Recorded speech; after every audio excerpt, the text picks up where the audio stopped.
Саламатсыздар ма, құрметті көрермендер. Қожа Ахмет Яссауи атындағы Халықаралық Қазақ-Түрік университетінің Алматы қаласындағы филиалы Еуразия ғылыми зерттеу институты базасы аясында құрылған РТВ интернет арнасы.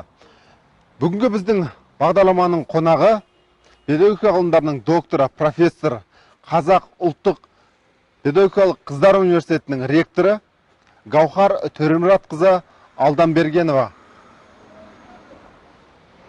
Құрметті Гаухар Төремұратқызы, 2017 жылы Қазақстандағы жалғыз ғана қыздар университетіне басшылыққа келдіңіз.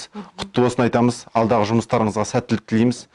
75 жыл тарихы бар бұл университеттің тарихы Қазақстан үшін, қазақ халқы үшін өте терең. Өзіңіз түлеп ұшқан университетке басшылыққа келу сіз үшін қандай бір әсер берді? Сұрағыңызға өте үлкен рахмет. Өте қызықты сұрақ мен үшін. Бұл енді университетке мен шын мәнісінде 2017 жылы тағайындалдым. Келген кезде бір өзімнің қайтадан бір үйіме қайтып келгендей болдым шын мәнісінде. Өйткені осы жерде мен 5 жыл оқыдым. Мен 11-ші сыныпты бітіре салып түскен жоқпын. Бұл жерге мен 2 жыл бойы жаңағы тәлімгерлік болып жұмыс істедім пионер ұйымынан. Содан кейін 2 жылдан кейін мен осы қыздар университетіне оқуға түстім. Осы жерде 5 жыл бойы үздік бітіріп шықтым. Және өзімнің зерттеу жұмысым тіл дамыту мәселесіне қарай зерттеу жұмыстарын жүргізіп жүрдім сол студент кезінде. Соң кітап оқулық жазуға да бір араласып жүрдім. Өмірімде ұстаздарым өте көп болды. Оқуды бітіргеннен кейін осы жерде жаңағы үздік диплом қорғаған студент ретінде, түлек ретінде аспирантураға түсесің деп, соны аспирантураға қалып, осы жерде 2 жыл аспирантурада оқыдым. Аспирантурада оқып жүрген кезде, әрине мен өзімнің ең бірінші ұстаздарыма қарайтын осы жердегі. Ұстаздарым, ғалым ұстаздарыма. Зерттеу, бір жарыс сөз, сондай бір ой жарысу, ғылыми пікірлер, ғылыми тұжырымдамаларға байланысты жарыс сөздер өте көп жүретін. Сосын біздің өзіміз жаңағы бір топта оқитын қыздарымызда өте мықты қыздар болды. Олар қазір әр жерде қызмет етіп жүр. Сол әдебиетке байланысты көп пікірталас жүргізетінбіз біз. Біз тек қазақ әдебиетін емес, әлем әдебиетін, орыс әдебиетінде оқитынбыз.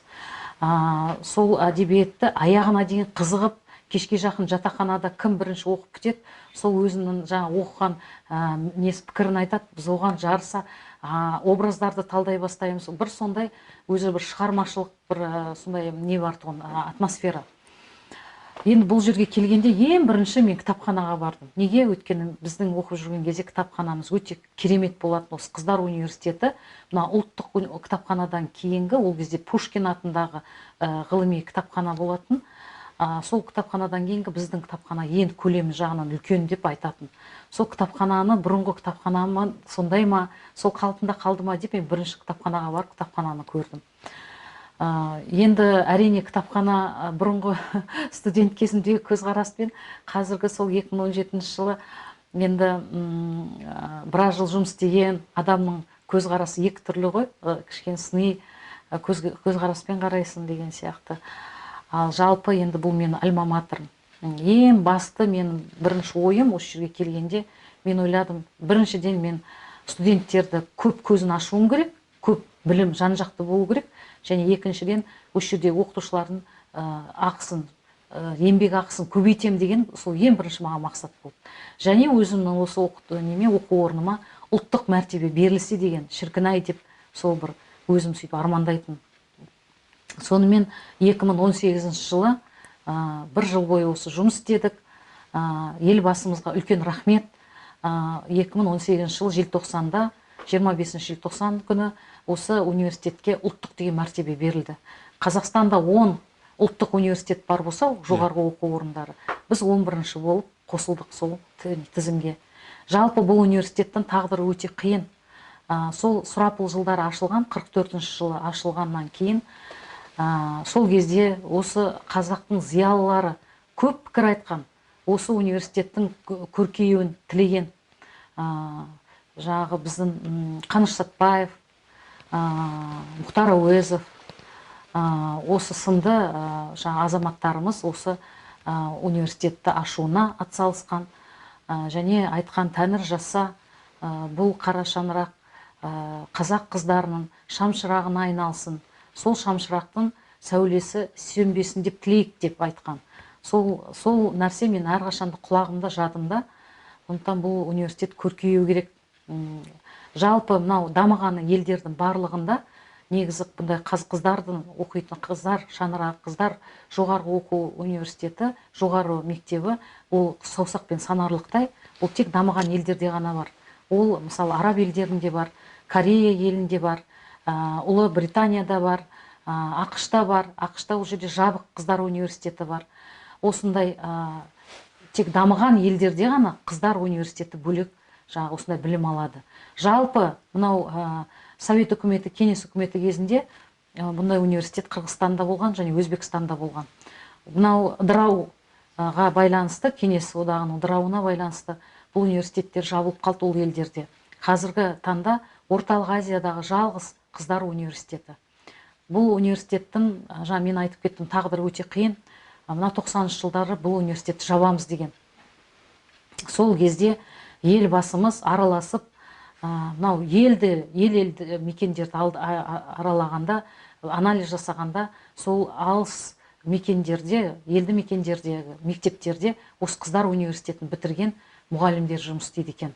Жалпы былай қарағанда біздің осы университетті бітірген түлектеріміз 58%, биылдың өзіне 58% қайтадан сол өздерінің туған еліне барып, туған жеріне барып мектепке орналасты.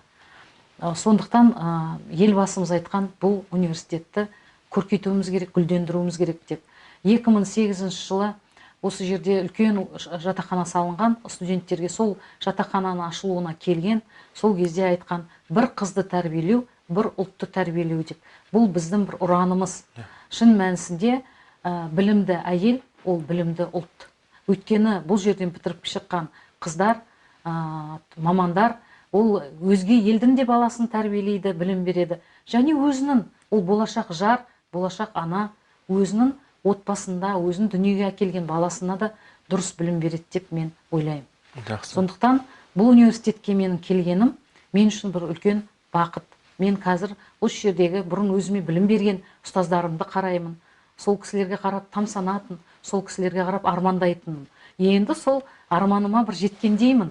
Сол кісілерге қараймын, кей кезде жиналыс жасағанда, немесе ол кісімен кездесуге барған кезде, не сабақтарын бір дәлізде келе жатқан кезде көріп қаламыз бір-біріміз, сол кезде мен бір мақтан тұтамын. Осы кісілердің ортасында қайтадан оралып, қайтадан жүргеніме. Жақсы, рахмет. Ал сіздің осы педагогикалық саланы таңдауыңызға не түрткі болды? Мәселен, кейбіреулер ата-анасы мұғалім болып жатады, я болмаса бір жастайынан мектеп барысында бір мұғалімнің жүріс-тұрысы әсер етіп осы салаға келеді. Ал сізде қалай болды? Мен жалпы өзім Қызылорда облысы Жалағаш ауданындағы 31-ші мектепте білім алдым. Сол жерде бізде Глазова Фаина Григорьевна деген орыс апай болатын. Орыс тілден сабақ беретін, тарихтан сабақ беретін. Сабағы өте керемет өтетін. Бір кіресің, тез момент біткендей боласың. Араласып, бәріміз бір белсенділік танытатынбыз. Сосын өзім ойлайтын, тарихшы боламын деп, тарихты жақсы көретін. Сөйтіп, 11-ші сыныпты бітіргеннен кейін тарих факультетіне түсем деп, мен Қарағандыдағы Бөкетов атындағы университетке барып, документ құжаттарымды тапсырдым. Бірақ өкінішке орай конкурстан өте алмай қалдым. Ол кезде 2 жыл бойы стаж жасап келген, стажы бар адамдар көп солар өтетін. Содан өзім белімді байладым да 2 жыл бойы жұмыс істедім, 2 жылдық стажымды жасадым. Содан жүре, уақыт өте келе қазақ тіліне бір қызықтым өзім. Қазақ тілін шын мәнісінде кішкене шорқақтау болатын. Содан осы Қыздар университетінде сол жылы эксперименттік жүйеде қазақ тілі орыс мектептерінде деген мамандық ашылып жатыр екен. Бір өзіміз көп алған жоқ, бір әр 2-ақ топ болды, оның ішіне бір 15-16 қыздан ғана жиналды. Сол жерге мен түстім оқуға. Сол жерден бастап осы қазақ тілінің мұғалімі ретінде білім алдым. Және мына тіл дамыту өзім сол кішкене қазақ тілінің тілін жатық сөйлеу жағын зерттегім келді шын мәнісінде. Қалай үйретуге болады екен тілді деп. Содан осы тіл дамыту мәселесіне мен араласып, сол тіл дамыту мәселесін зерттей бастадым тақырыбын. сөйтіп осы мынау кафе өзіміздің осы жердегі қазақ филология факультетін 5 жыл бойы бітірдік. Бірақ мен айтам, қазіргі студенттер кей кезде бір қыздар бір шағым жазып, бір сондай жасап жатады. Мен айтам, қайран уақыт деймін. Неге соған сондайға уақыт жібереді екен? Біздің уақытымыз қалай болатын? Сағат 1:40-та басталатын, ол кезде 11.000 студент оқиды. Қазір 7.000 ғой, ол кезде 11.000 студент оқиды. Түске дейін бір факультет, түстен кейін бір факультет оқиды. Сонда 1:40-та басталады сабағымыз. Таңертең сағат жұмысқа тұрып алдым, осы жерде бір балабақша бар екен. Өзім бір балаға жақын болдым негізі. Таңертең сағат 7-де барып жаңағы қабылдап алам балаларды. Содан сағат 1-ге дейін жұмыс істеймін. Бұл жерде тамағым да тоқ, таңертең жаңағы балалармен бірге қосып тамағымды жейміз, одан түсте обедімді жеймін, сөйтемін де сменамды тапсырамын да кетем. 1:40-та келіп сабаққа кірем. Кешкі сағат 7-8-де бітеді сабағымыз. Содан шығып алып жаяу неге барамыз? Немесе 5-ші троллейбус бар, соған отырамыз. Сөйтіп мынау Пушкин атындағы библиотека, қазіргі ұлттық кітапханаға. Ол жерге кіру бір сондай арман болатын біз үшін. Ол жерден жаңағы оқырман билетін алған күн, ол бір адамға бір үлкен дәреже болатын. Бір осы сол оқырман билетін алғанда өзім сондай қуанып, әке-шешеме телефон соғып айтып, мен сондай үлкен оқырман билетін алдым деп. Одан оның ішіне кіргеннен кейін ары қарай арман жалғасады ғой. Содан 3-ші қабатқа отыру маған арман болды. 3-ші қабатта тек ғалымдар ғана отырады. Диссертациялық жұмыспен, ғылыми зерттеу жұмыстарымен айналысып отырғандар, үлкен профессор апайларымыз, ағайларымыз және аспиранттар отыратын. Біз сол 3-ші этажға қарап армандайтынбыз. Мына жерде қашан отырады екенбіз деп студент кезімізде. Ол кезде кітапхана сағат 11-ге дейін жұмыс істейді. Сонда 11-де біз қуады ғой бәрімізді. Шығындар жабуымыз керек кітапхананы деп. Содан 11-де шығамыз да жаяу ғана жатақханаға келеміз. Кешкі жаңағы тамағымыз 3 мезгілдік тамақ тегін. Таңертеңгі тамағымыз, түскі тамағымыз, кешкі тамағымызды ішеміз да қыздар шу кітап оқимыз. Біреулер дискотекаға кетіп жатады. Сондай өмірмен өмір сүрдік. Сондықтан бұл университет мен үшін өте бір сондай ерекше университет. Басқа жерлер айтады ғой, мысалы, клиент қыздар оқиды, не деген нәрсе деп. Шын мәнісінде бөлек білім алу, сосын әр аймақтан келген қыздар бір бөлмеде тұрдық. Біз біреу Жамбылдан, біреу Шымкенттен, біреу Қызылордадан, біреу Алматы облысынан болды. Әр жердің өз қыздары бір сондай тәрбиесінде, бір сондай өзінің бір ерекшеліктері бар әр аймақтың. Сондықтан бұл жерге мен оқуға түскенім сол кезде мен үшін бір мәртебе болатын. Сосын орталықта орналасқан Алматы қаласының осы алтын несі дейді ғой, квадрат дейді ғой, сол жерде орналасқан, барлығы жақын болатын. Сосын жағы жатын орын ешқашанда проблема болған емес, бір жататын жер жоқ, жатақхана жоқ деген жоқ. Келесің, аласың, сосын 3 мезгіл тамағымен тек сабақ оқы. Жақсы, рахмет. Сіз үшін ерекше университеттің бүгінгі ерекшеліктері қандай? Халықаралық деңгейде, халықаралық университеттермен байланысы, және де бүгінгі университеттің жетіп отырған материалдық базасы туралы айтып берсеңіз. Енді қазіргі кезде біз 3-ші жыл мен осы жерде ректор болып, осына қызметімді жалғастырып жатырмын. Жалпы бұл университеттің жаңа ерекшелігі қыздар, тек қыздар, және ең бір үлкен миссиясы ол мынау ауылдық жерге маман даярлау. Қазір елбасымыз, президентіміз Қасым-Жомарт Кемелұлы ауыл мектебі мен қала мектебінің екеуінің арасында айырмашылық болмау керек. Екеуі де, қаланың мектебі де, ауылдың мектебі де сапалы білім алу керек дейді. Осы сапалы білімді біздің осы қыздар арқылы, біздің осы дайындаған мамандар арқылы сапалы білімді қамтамасыз етуге болады деп ойлаймын. Соған байланысты біз жан-жақты қыздарды қазір дамытуға тырысып жатырмыз. Көптеген лекторларды, көптеген профессорлардан дәріс береміз, шақырамыз, жаңағы гостевой дейді, қонақ ретінде шақыртып, сол кісілердің жаңағы несін, дәрісін тыңдайды. Оның үстіне қазір ақш-тың Миссисипи университетімен, Кореяның осындай қыздар университетімен, одан кейін түріктегі Ниде Хализдемир университеті, одан кейін Польшаның Селез университетімен біз өте жақын қарым-қатынастамыз, және Ұлыбританияның школа бизнеса дейді, бизнес мектебі бар, сол жерде біздің қыздарымыз қазір қос дипломдық проектпен оқып жатыр, және дипломдарын алған түлектеріміз де бар. бұл жетістік қыздар үшін жер көру, қыздар үшін басқа өз білімдерін басқа елдің педагогтарымен салыстыру. Ал енді техникалық жағына келетін болсақ, біз осы жерден үлкен жаңағы латын графикасын аштық, орталығын. Бұл жерде қазіргі біздің филологтар осы латын графикасын тез енгізу мәселесіне ден қойып, соны әдістемесін зерттеуде, және біз 2017 жылы 4 грант ұтып алғанбыз, соның ішінде 1 грант осы латын графикасына байланысты. Соған байланысты қысқа метражды қазір бір видео материалдар дайындалды, оны біз көрсетіп жатырмыз. Екінші жағына айтатын, қазір бізде робототехника бір лабораторияны біз өзіміз 19 жылы сатып алғанбыз. Оның үстіне қазір әлем банкі, Всемирный банк дейді ғой, әлемдік банк сол бізге бір тағы да робототехника лабораториясын сыйға тартты. Қазір біз оны осы оқытып, балаларымыз, қыздарымыз ол жерде жұмыс істеп жатыр. Ол жерде пән жүрмейді, тек біздің қыздар осы біздің практика өтетін базамыз, жұмыс берушілер мектептерімен сол жердің балаларын әкеліп солармен жұмыс істейді. Одан кейін бізде мониторинг орталығы ашылды, өздеріңіз жаңа көрген шығарсыздар. Ол жерде біз бүкіл аудиторияларды, бүкіл жаңағы осы ғимараттардың ішін жақсы камералармен жабдықтадық.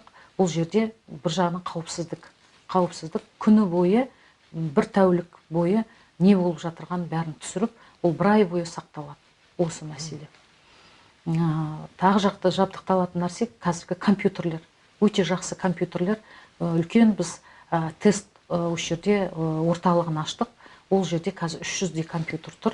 Сол жерге біз қыздарымызды өзін жаңағы сессия кезінде сол жерден бақылаймыз, сол жерден емтихандарын аламыз. Енді бұл нәрсе тоқтап қалмайды. Және тағы да биылғы жылы біз ресурстық орталық ашып жатырмыз. Жалпы біз 2018 жылы инклюзияға байланысты орталық ашқанбыз, педагогикалық, психологиялық түзету орталығы. Ол жерде Алматы қаласының білім басқармасымен Дара қайырымдылық қоры және осы қыздар университеті 3 жақты келісімшартқа отырып, біз қазір сондай түзету орталығын аштық. Ол жерде қазір қала бойынша 200-дей бала өзінің көмегін алып жатыр. Ол жерде біз аудиторияда жасадық. Дефектология, педагогика, психология мамандығында оқып жатқан студенттер сол жерде теориялық білімін алады да, сол жерде жаңағы көмек көрсетіліп жатқан балалармен жұмыс істейді. Ол жерде жаңағы Монтессори кабинеттері бар, және дене шынықтыру, дене дамыту кабинеттері бар. Ол жерде неше түрлі осындай қазіргі осы ерекше балаларға көмек көрсететіндей нәрселердің барлығы бар. Енді осыған қосымша біз биыл ресурстық орталық ашып жатырмыз, әдістемелік ресурстық орталық. Ол жерде қазір біз мұғалімдермен жұмыс істейміз. Осы инклюзия саласында жүрген мұғалімдеріміз, мынау бастауыш сынып, мектепке дейінгі тәрбиешілер, соларды біз қазір және сосын мынау мектеп директорлары, мектеп завучтерін, орынбасарларын біз сол жерде әдістемелік жағынан көмектесу үшін, менеджментті үйрету үшін осындай бір үлкен орталық ашамыз деп отырмыз. Жақсы, рахмет. Бұның алдында қойылған сұрақта президенттің жолдауы туралы айтып кеттіңіз. Биылғы оқу жылы басталар тұста, басталуымен қатар президентіміз Қасым-Жомарт Кемелұлы Тоқаевтың жолдауы да жарияланды. Жолдауды қалай қабылдадыңыз? Әсіресе осы білім саласында жолдауда көп дүниелер айтылған. Сол туралы пікіріңізді білсек. Енді жалпы Қасым-Жомарт Кемелұлының жолдауы бізге өте үлкен міндеттер қойып отыр, және үлкен әсер алдық. Бұны тек жай сөз емес, жалпы бұл жерде ғылымды көтеру және мынау мұғалімдердің жағдайын жақсарту мәселесі көтерілді, және басқа да көптеген үлкен мәселелер көтерілді. Енді оның ішінде айтатынымыз осы ғылым мәселесін, ғылымды көтеру, жас ғалымдардың ғылыми зерттеулерін көтеру, жас ғалымдарға жағдай жасау, және жас ғалымдардың ғылыми ізденістеріне ақша бөлу, қаражат бөлу жағын көп айтты. Сондықтан бізде осы қыздар университетінде жас ғалымдар, педагог ғалымдарының ассоциациясы бар. Қазір сол ассоциация осы 2 жыл болды, өз жұмысын жалғастыруда. Осы алыс аймақта орналасқан мектептерге барып, тренингтерін, өздерінің жаңағы шебер сыныптарын бәрін өткізіп жүр. Осы біздің жас ғалымдарымыз қазіргі кезде мынау білім және ғылым министрлігінің тарапынан ғылыми жобаларға қазір конкурстар жариялайды. Сол конкурсқа қазір өздерінің құжаттарын беріп жатыр, жобаларын беріп жатыр. Біз енді соны күтеміз. Бұл жағынан біздің жас ғалымдар бірнеше патент алды осы жылы, осы 3 жылдың көлемінде, және мынау Scopus дейді, импакт факторы жоғары журналдарға өздерінің шет елдерге өздерінің жаңа тәжірибелерін бөлісіп мақалаларымыз шығып жатыр, және монографиялар. Тағы бір айтып кететін нәрсе, бізде осы университеттің хабаршы журналы бар. Сол хабаршы журналы қазір 2018 жылдан бастап мынау білім және ғылым министрлігінің бақылау комитетіне, ғылым комитетіне тіркеуге енді. Қазір сол жерге өзінің мақаласын жариялаған ғалымдардың мақаласы есептелінеді. Тізіміне енді. Жақсы, рахмет. Мынау қазір біздің кезеңіміз өте бір қиын кезең. Коронавирус барлық жерді өзінің ықпалына алды. Дегенмен де тоқтап қалмай жұмыстар жүргізіліп жатыр. Осы мақсатта шәкірттерге тәрбие беру жағында қандай мүмкіндіктеріңіз бар? Мәселен, қашықтықтан оқытуда қаншалықты жетістіктеріңіз бар?